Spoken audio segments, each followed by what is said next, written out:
क्या आपको वो दिन याद है जब हम लोग स्कूल से थक के आते थे और घर पर पहुंचते अपने बैग को साइड में फेंक कर बस फ्री फायर खेलना चालू कर देते थे। जैसे हम लोग गेम खोलते थे हमारे सारे दोस्त भी ऑनलाइन होते थे और हम लोग साथ में गेम खेलते थे। जब फैक्ट्रियों पर उतरकर हम लोग उस पर लास्ट जोन बनने का सपना देखा करते थे और क्लॉक टावर पे उतरने से हमें बहुत डर लगता था क्योंकि वहाँ पर सभी प्रो बंदे उतरते थे। सच में यार फ्री फायर के वो दिन भी क्या दिन थे।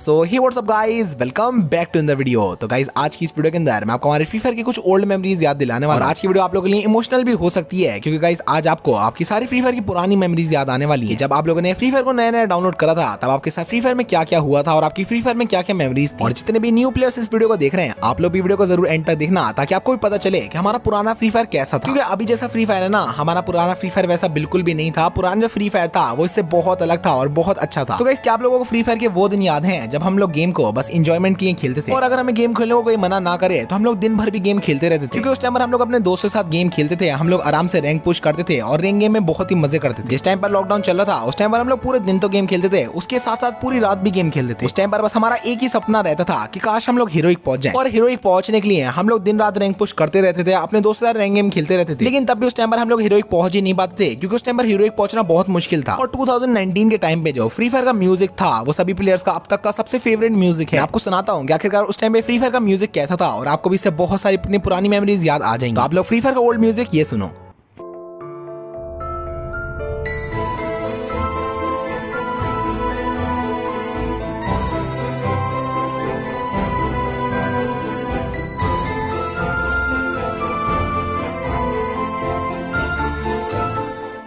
तो गाइस फ्री फायर का ये वाला म्यूजिक अगर कोई भी पुराना प्लेयर सुनता है ना तो उसको अपने फ्री फायर की सारी पुरानी यादें याद आ जाती हैं कि कैसे वो गेम खेला करता था, उस टाइम पर गेम में कितना मजा आया करता था और हमारा पुराना फ्री फायर कितना अच्छा था। और गाइस क्या आपको फ्री फायर के वो दिन याद है जब हमें फ्री फायर में किसी भी कस्टम और गिल्ड के बारे में नहीं पता था, हमें ये भी नहीं पता था कि गिल्ड को बनाते कैसे हैं और फ्री फायर में जो कस्टम है वो मिलता कहाँ से। मुझे आज भी याद है मेरे क्लास में मेरा एक दोस्त था जिसने सबसे पहली बार मुझे गिल्ड के बारे में बताया था और उसने मुझे ये भी बताया था कि गिल्ड के अंदर से हमें कस्टम मिलते हैं जिसकी मदद से हम लोग अपने दोस्तों से वर्सेस कर सकते हैं और उनके अगेंस्ट में खेल सकते हैं। और गिल्ड के बारे में पता चलने के बाद जितने भी दोस्त होते थे वो या तो अपना खुद का गिल्ड बनाते थे या फिर सेम गिल्ड में रहते थे। और क्या आपको फ्री फायर की वो लॉबी याद है जिस लॉबी में ट्रेन होती थी, हम लोग फुटबॉल बन जाया करते थे या फिर पूरी लॉबी में वो जो जिप लाइन होती है उसके ऊपर कूदते रहते थे। फ्री फायर के अब तक के हर एक प्लेयर की फेवरेट लॉबी है ये ट्रेन वाली लॉबी जिसके अंदर हमें ट्रेन दिखती थी और ये ट्रेन पूरी लॉबी के चक्कर काटती थी और हम लोग इसके अंदर या तो बैठ जाया करते थे या फिर इसके आगे जाकर इससे टक्कर खाते थे, जिसके बाद में हमारा जो कैरेक्टर है वो दूर उड़ के जाता था। लेकिन ये करने में हमें मजा बहुत आता था। उस टाइम पे हमें फ्री फायर के अंदर बस कुछ ही लोकेशंस के बारे में पता होता था जैसे कि पीक, फैक्ट्री और क्लॉक टावर, जिनमें से हमारी सबसे ज्यादा फेवरेट जगह होती थी फैक्ट्री और क्लॉक टावर। उस टाइम पे फ्री फायर में ज्यादातर बंदे फैक्ट्री पर उतरा करते थे और वहां पर हम लोग फिस्ट फाइट करते थे। और सच में उस टाइम पे फैक्ट्री की फिस्ट फाइट में ना मजा अलग ही आता था। और उस टाइम पर हमारा बस एक ही सपना रहता था कि काश फैक्ट्री के ऊपर लास्ट जोन बन जाए और हम लोग उस पर अपनी रैंक पुश कर दें। और ऐसा हमारे साथ बहुत बार होता भी था क्योंकि फैक्ट्री पर उस टाइम पर लास्ट जोन बनता था तो हम लोग फैक्ट्री के ऊपर ही रहते थे और उस टाइम पर हम लोग जोन से एलिमिनेट हो जाया करते थे लेकिन फैक्ट्री के नीचे नहीं उतरते थे क्योंकि उस टाइम पर फैक्ट्री से नीचे कूदने के बाद हमारी बस 10 हेल्थ बचती थी। तो जैसे हम लोग फैक्ट्री से नीचे कूद जाया करते थे तो हम लोग जल्दी से मेडिकेट ढूंढने में लग जाया करते थे कि सामने से कोई एनिमी ना आ जाए, क्योंकि उस टाइम पर अगर उसने एक भी गोली चलाई तो वहीं पर खेल खत्म। और उस टाइम पे हम लोग पीक या फिर क्लॉक टावर पे तो बिल्कुल भी नहीं उतरते थे क्योंकि उस टाइम पर हर एक प्रो बंदा क्लॉक टावर या फिर पीक पे उतरता था, हमारी रैंक माइनस नहीं हो जाए इसलिए हम लोग पीक या फिर क्लॉक टावर पर कभी उतरते ही नहीं थे क्योंकि वहां पर सारे प्रो बंदे उतरते थे। पहले फ्री फायर में कोई टिप्स एंड ट्रिक्स नहीं थी, फास्ट मूवमेंट नहीं था, वन टैप नहीं था, ड्रैग हेडशॉट नहीं था। तो जैसा हम लोगों का मन करता था हम लोग गेम को बस वैसे ही खेलते थे। और उस टाइम तो हम लोग ज्यादा किल करने की कोशिश भी नहीं करते थे, हम लोग बस कैंपिंग करते थे और अपनी रैंक को बढ़ाते थे। और क्या आपको वो दिन याद है जब फ्री फायर में किसी बंदे के पास इमोट्स नहीं होते थे, कोई बंदा अपने ड्रेस का शो ऑफ नहीं करता था, कोई बंदा अपने कलेक्शन का शो ऑफ नहीं करता था। उस टाइम पे फ्री फायर में बस एक ही चीज का शो ऑफ होता था और वो था रैंक। जिस बंदे की रैंक जितनी ज्यादा होती थी हम लोग उस बंदे को उतना ही प्रो मान लिया करते थे। और अगर किसी बंदे की रैंक हीरोइक होती थी तब तो भाई हम लोग उस बंदे को फ्री फायर का गॉड मान लिया करते थे। और पहले अगर फ्री फायर में कोई टिप्स एंड ट्रिक्स होती भी थी ना तो वो ऐसी टिप्स एंड ट्रिक्स होती थी कि हमें भागते वक्त जंप करते रहना चाहिए। तो अगर गेम के अंदर हमें कोई बंदा ऐसा दिखता था जो कि भागते भागते जंप कर रहा है तो भाई हम लोग उसे प्रो मान लिया करते थे। और अभी जब मैं उन चीजों के बारे में सोच रहा हूँ तो भाई इतनी हंसी आ रही है कि हम लोग ऐसे नॉर्मल से बंदों को प्रो मान लिया करते थे। और जब हम लोगों ने फ्री फायर को नया नया खेलना स्टार्ट करा था उस टाइम हमें इमोट्स के बारे में नहीं पता था। तो अगर कोई एनिमी हमें मार के इमोट दिखाता था तो हम लोग सोचते भाई ये बंदा कर क्या रहा है। और उस टाइम में हम लोग इमोट्स को एक्शन बोलते थे। तो अगर कोई बंदा हमें इमोट दिखाता था तो हम लोग अपने टीममेट्स को ये बोलते थे देख भाई हमें एक्शन दिखा रहा है। और उसके बदले में हमारे पास तो इमोट होते नहीं थे। तो अगर हम किसी बंदे को मार दिया करते थे या फिर बोया करते थे तो हम लोग बस ऐसी आसमान में गोलियां चलाने लगते थे या फिर आसमान में मुक्के मारने लगते थे या फिर तेज तेज सिट अप करने लगते थे। और उस टाइम पे हमारे लिए बस यही इमोट्स थे। लेकिन फिर बाद में जाकर हमें पता चला कि फ्री फायर में इमोट्स नाम की भी कोई चीज होती है। और इसके बाद में हमारा मिशन बन गया था कि जितने भी हमारे इमोट स्लॉट्स हैं इसमें हमें सभी इमोट्स को भरना है, मतलब कि 6 के 6 इमोट्स रखने। पहले फ्री फायर के अंदर बहुत कम ही कैरेक्टर्स होते थे, जिसमें से हमारे लिए सबसे ज्यादा जो खास कैरेक्टर्स हैं वो होते थे क्ला, मिगुएल, फॉर्ड और एंड्रू। जितने भी पुराने प्लेयर्स हैं उन लोगों को ये चीज पता होगी, पहले के टाइम में एंड्रू कितना ज्यादा रेयर माना जाता था और किसी भी एंड्रू वाले बंदे को हम लोग प्रो मान लिया करते थे। फिर जैसे जैसे टाइम बीता उसके बाद में हम लोग क्ला को प्रो मानने लग गए। उसके बाद में आया मिगुएल और फिर उसके बाद में आया हयातो। पहले हयातो फ्री फायर में इतना ज्यादा रेयर होता था जितना अभी हिप हॉप बंडल भी नहीं है। मुझे आज भी याद है मैंने इतनी मुश्किल से एयर ड्रॉप बाय करके हयातो लिया था, लेकिन जैसे मैंने हयातो लिया था उसके कुछ दिन बाद ही हयातो फ्री में मिल गया था। और क्या आपको वो दिन याद है जब हम लोग फ्री फायर में किसी भी बंदे का नाम देखकर उसको प्रो मान लिया करते थे। पहले जिस बंदे के नाम के आगे पीछे भी जितने ज्यादा डिजाइन होते थे और ये लहरें होती थी हम लोग उसको उतना प्रो मानते थे। और मुझे तो ऐसा लगता था कि जब हम लोग प्रो बन जाएंगे तब हमारे नाम के आगे भी ऐसी लहरें आ जाएंगी, लेकिन फिर बाद में जाकर पता चला कि ये चीज तो हम लोग सिंपली बस एक एडिटर से कर सकते हैं। और हमारा जो पुराना फ्री फायर था उसका रैंक सिस्टम भी बहुत अलग था। पहले फ्री फायर में क्लैश स्क्वाड जैसा कोई मोड नहीं था। पहले फ्री फायर में बस एक बीआर रैंक होता था जिसके अंदर मास्टर और ग्रैंड मास्टर जैसी कोई रैंक नहीं होती थी। पहले फ्री फायर के अंदर मैक्सिमम रैंक होती थी हीरोइक, क्योंकि पहले हीरोइक पहुंचना भी बहुत ही ज्यादा मुश्किल था और फ्री फायर में हर एक बंदे का बस सपना रहता था कि काश वो हीरोइक पहुंच जाए। पहले फ्री फायर में हीरोइक वाले प्लेयर्स की इतनी ज्यादा इज्जत होती थी जितनी अभी ग्रैंड मास्टर या फिर ग्लोबल प्लेयर्स की भी नहीं है। पहले अगर हमारे ग्रुप के अंदर कोई भी हीरोइक वाला प्लेयर आ जाता था तो हम लोग उससे कहते थे भाई बस एक गेम खेल लो, उसके साथ स्क्रीनशॉट लेने लगते थे। लेकिन उस टाइम पे हीरोइक वाले प्लेयर्स भी भाई अलग ही एटीट्यूड में रहते थे, वो लोग किसी के साथ खेलते ही नहीं थे। और उस टाइम पे हीरोइक वाले प्लेयर्स फ्री फायर में किसी सेलिब्रिटी की तरह। पहले हमें ये चीज भी नहीं पता थी कौन सी गन के अंदर कौन सी एमो लगती है और मजल, साइलेंसर, फोरग्रिप इन सब का क्या काम होता है। हमें तो बस यही लगता था कि अगर हम कोई भी अटैचमेंट लगाएंगे तो उससे हमारी गन का डैमेज बढ़ जाएगा। और पहले जब भी हमारी बैग की स्पेस फुल होती थी ना तो हम लोग एमो या फिर मेडिकेट फेंकने की जगह गन को फेंक दिया करते थे और हमें ऐसा लगता था गन को फेंकने से बैग खाली हो जाएगा। पहले फ्री फायर के अंदर इतने अच्छे मोड्स आते थे जैसे ये डेथ रेस, ज़ॉम्बी मोड, जिसमें से अब तक का one of the best mode था डेथ अपराइजिंग मोड, जिसके अंदर हमारे सामने ज़ॉम्बी आ जाया करते थे और हमें ज़ॉम्बी को मारना पड़ता था। और छोटे छोटे ज़ॉम्बी को मारने के बाद लास्ट में बड़ा सा ज़ॉम्बी आता था जिसको अगर हम लोग मारते थे तो बोया हो जाया करता था। और क्या आपको वो दिन याद है जब पहले हमें फ्री फायर में long range gun, short range gun इन सब में कोई भी मतलब नहीं होता था। हम तो बस अपने हाथ में दो AK या फिर स्कार और M4A1 लेके घूमते थे और हमें ऐसा लगता था जो गन जितनी लंबी है वो उतनी अच्छी होगी। और पहले हम लोग शॉर्ट गन और MP40 के अंदर भी स्कोप लगाने की कोशिश करते थे और जब उसके अंदर स्कोप नहीं लगता था तो हमें लगता था वो गन ही बेकार। वैसे गन्स की बात यहाँ पर मैं कर भी क्यों रहा हूँ, क्योंकि उस टाइम पर हम लोग गोली तो चलाते नहीं थे। उस टाइम में हमारे लिए फ्री